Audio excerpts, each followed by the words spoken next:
Hey gang, Herbie here, Man Dog Wisdom. Pepper and I just got back from a Second Amendment rally, and that was a lot of fun. And I met a lot of people, and I made a lot of good contacts, and that was fun. I'm not here to talk about politics today, by the way. I'm just telling you, you know, what was going on this morning.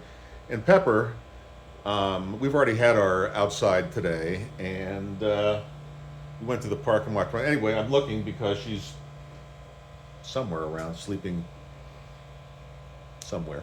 Anyway, today I'm going to talk to you about actually a very difficult and painful subject. And I'm going to talk to you about what happened to me and how I handled it, and then leave it to you to decide whether I handled it with wisdom or if I handled it poorly. You know, feel free to comment, feel free to get a hold of me. Let me give you a little background. I've been married twice, and listen, this is going to definitely fall in the category of oversharing, but just stay with me. I'm going to try to make it brief and not go into a long song and dance because I don't want to turn this into one of those 2.5 hour videos that I just can't sit through, and I assume you can't either. So to make a long story short, I've been divorced twice. My first wife, my excuse is I was young, confused lust for love, and it was just a tragedy. And that divorce was not my fault. And in fact, I ended up with sole custody of my 2 children from my first marriage. I'll leave you to decide how that could have happened. And then it was about, let's see, 10 years between marriages. I didn't rush into anything, but I met my second wife, and she was my best friend. And I confused friendship for love as well, but friendship lasts a whole lot longer. And I do love her, by the way. I loved her, and I do love her. We've been divorced since 2004, but I didn't love her in a romantic way. It was like we ended up with a brother-sister relationship, and we had 2 beautiful children together, and the best blended family ever.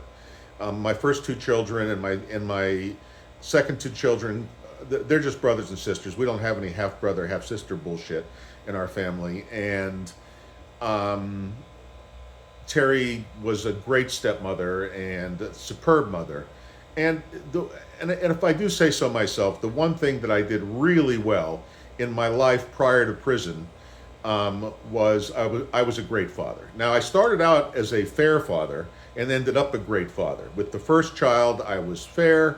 With the second child, I was pretty good. With the third child, I was very good, and by the fourth child, I was great. And it's the fourth child, therefore, that broke my heart. And I'm going to explain what happened, and get to that part of the story in just 1 second. The second divorce was my fault, and yes, it takes 2 to tango, and yes, there are extenuations, and yada yada yada. But you know what? That's the mother of my children, and I'm just not going down that road. Just generally speaking, the divorce was my fault, and we shared custody, and we never had a fight about it, and we raised our children together. And I can't think of a single time when Terry and I have ever had a disagreement about the children, and we stayed very, very friendly until the kids moved out and yada yada, and I went away to prison and so on and so forth. Now, obviously, what happened to me embarrassed and involved my children, even though they weren't involved in any way in my escapades. And one of the victims of my crime I don't know if he's alive or dead, to be perfectly honest with you, but was or is the kind of person, and I'm guilty of what I did, and I don't make any bones about it. So when I'm about to be pejorative about a victim of my crime, and I absolutely, and I still pay restitution and will for the rest of my life, but this guy started going after my children while I was in prison and sending letters to their employers and accusing them. He was just convinced that I had hidden money with my children or some bullshit that was in his head that absolutely wasn't true. I went down the drain too. I mean, the only mitigation of the idiocy and the things that I did was that I ruined myself financially as I managed to lose an enormous amount of other people's money that was my fault. Okay, so let's not dwell on that. The point is, my youngest daughter was the one that was attacked the most, and she did not. She was a child. I mean, she did nothing to deserve this. And anyway, to make it was, and so as a result, she blamed me, and she's angry about me for both the divorce because she adores her mother, and she loves me, but she and her mother have an extraordinarily close relationship, and I think it's a wonderful thing. And she went through so much that she blamed me for both, and understandably so. To one degree or another, all four of my children were angry with me at one time or another. One of them talked to me all the way through the time I was away and afterwards. And the other three at periods didn't talk to me, but all talk to me now, and we talk very often and very regularly. And they live, one lives here where I live in Phoenix, Arizona. One lives in Carlsbad, California, North County, San Diego. One lives in Los Angeles, in Rancho Palos Verdes, and the youngest one lives in Atlanta, Georgia. And that brings me to the story and what happened. She's getting married in March. The wedding is at the end of March. And she called me up last week and told me that I was not going to be giving her away. She was going to have her mother give her away. And, there are very few things. And before I get into this, this is not a video to turn me into victim daddy. Okay? That's not what we're going here with. I'm telling you this whole story because while you may not, and I hope not, share all the ugliness in my background, there's many roads to get to where you get to the point where your own daughter or your son or anyone else you love closely that you wouldn't think would break your heart. Okay? So, and the question is, how do you react? That's where we're going with this conversation today. So, how I reacted was, after some thought, I'm not going to the wedding. And my daughter said that wasn't her intent, and she's very, very sad, and she's crying, but even if she changed her mind now and called me up and told me that I was going to be giving her away now, I still would not go. And I'm going to give you my reasons why. First of all, it would make me a center of attention when the day should be about my daughter and my soon-to-be son-in-law, who, by the way, I love. Wonderful guy. And they're going to have a great marriage. So when your child gets married, speaking for myself, I just don't like to be paid attention to. I mean, I'd rather be off to the side enjoying it. Like when I went to my son's wedding a year ago last October, I had a wonderful time, and I doubt very many people noticed I was there. I mean, I played a role in the ceremony and yada yada yada, but aside from posing for family pictures, I had a wonderful time, and I think that's really what parents should be doing. In my daughter's case, I was really looking forward to giving my daughter away. I've given my oldest daughter, I've given away twice. And by the way, this is, poor baby, she got some, your children, let me just give you a little thing here. Your children are the receptacles of all of your unresolved issues. Whatever it is in your life that you haven't resolved and moved past, you will download into your children. Unconsciously or consciously, depending on. And your children will then spend the rest of their lives unloading your issues and how they transformed into their issues, and then the ones that they resolve, they'll resolve, and the ones they don't, they'll pass along, and it will go down generation to generation to generation. It's just how things are. We're human beings, and there's no such thing as a perfect parent, outside of 1950s situation comedies like Ozzie and Harriet, which dates me, I know. So she tells me that's how I reacted. And the reason was, first of all, I didn't want to be the center of attention. Second of all, as I think I've shared with you before, and if I haven't, I'll just make it very brief. I was I hate to be the victim, the target of a psychopath, a pedophile, and a child beater, my stepfather. And I had a very, very, very hard childhood. And those scars manifested me, and it manifested me a lot of ways. I think that's why I'm lousy at marriage. By the way, I'm very kind. I've never laid a hand on a woman in my life or anything like that. I don't yell, I don't scream, I don't have a big temper, but I just suck as a husband. And I know it's because of the dents. I consider myself in that area, how I describe myself is as a dented can. It would take a very specific kind of woman to deal with it, and I don't feel like leaving the wreckage on the side of the road, having gone through what I've gone through in life. I would like, now that I'm in the last third to quarter of my life, I hope it's a third, as long as I can keep my wits about me. I really don't want drama, and I really don't want to create new complication, and I don't want to repeat the patterns that landed me where I landed. So anyway, but I share all this with you because it makes me hypersensitive. And I know that there will be people in that crowd who are going to, especially anyone of millennial or older who's aware of the traditions that go on in marriages, is going to wonder, in fact, everybody really is going to wonder why the father isn't giving away the bride. And Chloe, I'm sure, that's the name of my youngest daughter, has told all of her friends why and blah, blah, blah. But I don't think she's honest with herself. And she's very angry with me no matter what she says. And she didn't want me to come to the wedding, or she never, wait, that's the last reason. So I'll get to this. So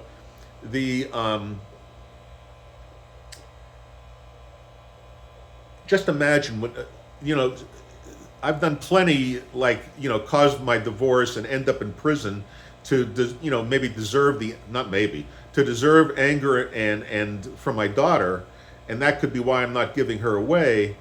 But then again, my crime wasn't against her. This is how people will think. This is not, what's going on with myself? Oh, just the way my hair's cut. I just saw, never mind. So I just imagine where their imaginations could go and what they're going to imagine I might have done to my daughter, which,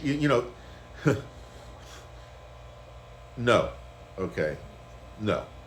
So that's the second reason. And the third reason is, there really were four reasons. The third reason is, even if she changed her mind and asked me to come, the horse is out of the barn. And, I did what I did, and I deserve what I got, and I've paid my penance, but I'm not a human punching bag. And I just don't like to put myself into positions where, I'm sure you don't either, no matter what it is in your life where your skeletons are buried, and I know you have them because everybody does, you might have shame around it, you might have remorse around it, you might have deep regrets around it. I've talked about those things before at different times, I'll talk about them again. But what you can't do is just make yourself a target. You cannot be a human punching bag and continue to live your life. So I just don't put myself in those positions. And finally, the fourth reason is what I alluded to earlier, is that of course she didn't want me to come. Now, she can lie to herself, but how else would I have reacted? She knows me better than anybody. She's literally my favorite. Now, when I say my favorite, and those of you who are parents are going to understand this, I love all my children the same. But they all know that Chloe's my favorite. The favorite is just, she's the one that put the biggest twinkle in my eye. That's it. I adore my children. I love them all to death. They all know it, and they've all been there for me, and I've always been there for them. But here's the thing. Chloe's my little girl. She's daddy's little girl, my last child, my youngest daughter. I don't think it's very unusual that she would be my favorite. And what made me a great father is that I showed up. 99% of parenting, in my opinion, is showing up, is being there for the recitals and the parent-teacher conferences and the PTA meetings and the sports events and the parties and chaperoning the trips and coaching the teams and doing all those things where you make and most of all, when your kids need you, no matter what time of day, whether you're at work, no matter what's going on, if there's an emergency, God forbid, you drop whatever you're doing and you go to your children. And even if there isn't an emergency, if they're sad, if they need you, you cancel what else you have going on. So I did all of those things, and even my enemies, and it's come back to me, so I know, even people who hate me because of what I did, and I understand that, usually end with, but the guy was just a great father. Because over the years, people have 10, 20, 30-year relationships as adults, they start to see who the other person is, and parenting was the center of my life. So it especially breaks my heart that my daughter didn't want me at her wedding and chose to, or again, you might disagree with me, but again, I'm giving you my reasons. Now we're going to get down to the wisdom. Here's the wisdom. This is how family fights start. Okay, this is how sides get drawn up. These are the kind of what I would call an unforced error that starts family fights that never end and cuts off communication and denies joy and denies all the good things that family brings. So, here's how I am reacting besides not going. And I've told my daughter this, and I've told my other children this. Number one, everybody needs to go to the wedding but me. Okay? Let us not take a side. My eldest son was going to immediately not go, but he, thank God, after we talked about it, thought better of it. They're all going to the wedding. Let us not take sides. Number two, I'm probably repeating myself. I think I am. I just am not angry. I'm sad. I will not allow myself, for a moment, because I'm a human being, I felt anger building, and then I put it aside, because I'm not going to allow this understandable thing that my daughter did, as much as it hurts me, and I don't think it was the right thing to do, but I'm just not going to rupture my relationship forever, and then make every when you rupture a family, then it becomes like if one part of the family's having an event, do you show up if the other person's going to be there, and how do you be? It can just start. Or what usually happens with kids and parents is they don't talk to each other. And I know for an absolute fact, because Chloe and I have very frank conversations besides this, I know for a fact she's going to try to get pregnant pretty quick. She's going to turn 30 this year. And they're going to try to have a couple of kids at least, maybe 3 or 4. And so they obviously need to get busy. There's nothing I love more than being a grandfather. And Chloe's already told me she knows I'm going to be a great grandfather. I am a great grandfather. I'm a grandfather twice over now. So, the more the merrier. They're all planning more children. And so I hope I end up with 10, 12, 14 grandchildren. I'm like, party on. I'm up for grandchildren. So, do I want to deny myself or one of the other kids, the aunts and the uncles who because the family will inevitably divide into sides and feelings get hurt. And this doesn't always apply to family. Where I learned, well, in my family to this day, there's a family fight that started when my grandfather died that's carried on going to the 3rd generation. It was over money. It was the silliest fucking fight ever, and yet it goes on, generation to generation. And I used to think that was unique until I realized that, Jesus Christ, that's almost everybody's family. And it just doesn't have to be. You don't have to be right. You don't. In this situation with Chloe, I'm right and she's right. I understand her feelings and I understand my own feelings, and I've made my decision and I'm going to live with it like a big boy, but I'm not going to ever talk about it again. That's the final part to the wisdom. My advice to you is, when you are disappointed or feel yourself getting angry with somebody, like a child or a parent or a sibling, that you don't want to rupture that relationship, you cannot allow yourself to be angry, and you've got to let it go. You've got to accept, you just make your own choice, live with it, and then move on to the next thing and let it go. There's nothing you need to do. Don't apologize, don't go back, don't rehash, don't go over it again, just like it never happened. When her wedding comes up in group conversation or just between you, You just want to hear what a wonderful time she had and what a great honeymoon or whatever it might be. Or, and again, related to your, it doesn't have to be a child and a wedding, but whatever it might be, you're just happy for them. No matter what happens, you're there through thick and thin. Your family, you're there. You cannot allow these things, no matter how much they break your heart, no matter how much they hurt, no matter how angry you might be. You need to not be making yourself the center of it, because the fissures that you will create in trying to be right or trying to be thanked or trying to be whatever it is that you feel deprived of, forgiven, okay, get over it. Family's more important, and just put it aside and live life on like it never happened. Okay, that's it for today. By the way, don't forget to go to the 1964plan.org, where I talk about, well, the 1964 plan. You'll learn all about it at the website. Until next time, this is Herbie. I hope you picked up a little wisdom. Take care.